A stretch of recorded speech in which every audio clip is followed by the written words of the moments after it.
Hindi makapaniwala si Bianzi sa sunod-sunod na blessing na dumating sa kanya.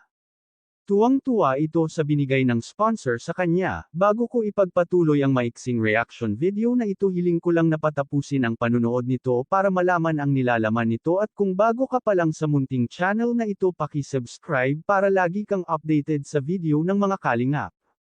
At pakisuportahan natin ang ama ng kalingap na si Val Santos Matubang, Ate Edna Vlog at si Kalingap Rab.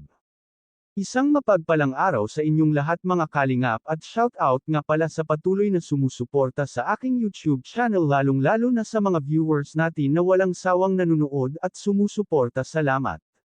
Bianzi, sunod-sunod ang blessings na dumating. Kamakailan lamang ay naghatid si Kalingap Rab ng cash kay Bianzi na nagkakahalaga ng 20,000 pesos. Ngayon naman ay naghatid ito ng washing machine. Ito ay isang klaseng washing machine na mamahalin na hindi muna kailangan magbanlaw. Nakita siguro ng sponsor na ito na tuwing pupunta si Kalingap Rab sa bahay ni Bianzi ay lagi nila itong nadadatnan na naglalaba. Kaya naisipan ng sponsor na bigyan ito ng washing machine. Napakabait naman ng sponsor na ito, talagang bigatin.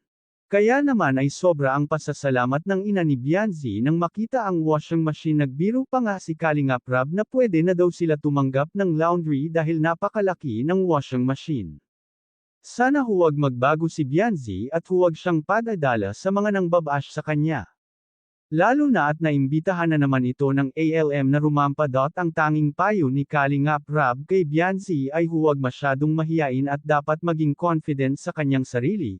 Dahil dalawa lang sila ni Dara na napili para sa mga event, kaya nga kinausap ni Kalingap Rab ang nanay ni Bianzi na sana daw ay huwag itong magbago dahil nandito lang naman sila para tulungan si Bianzi. Hanggang dito na lang ang update ko mga ka-viewers, maraming salamat at God bless sa inyong lahat.